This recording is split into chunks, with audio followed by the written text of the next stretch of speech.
तर आज बनवणार आहे मी रताळ्याच्या पोळ्या संक्रांतीसाठी. तुम्ही पण बनवू शकता. आणि मी बनवला होता मूग, चणे, हिरवी मिरची आणि तांदूळ टाकून मस्त असा डोसा.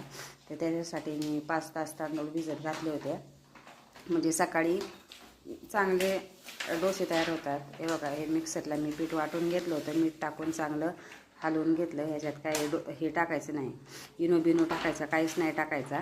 न टाकताय चांगलं ढवळून घ्यायचं मीठ टाकून. आणि हे बघा, मी इथं डोसे तुम्हाला बनवून दाखवते. एकदम आपले मस्त कुरकुरीत चांगले डोसे झाले, ते एकदम परफेक्ट.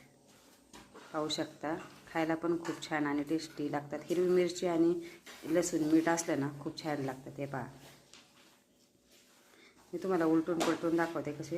एकदम पातळ आणि टेस्टी चटणीसोबत खायचे बरं का.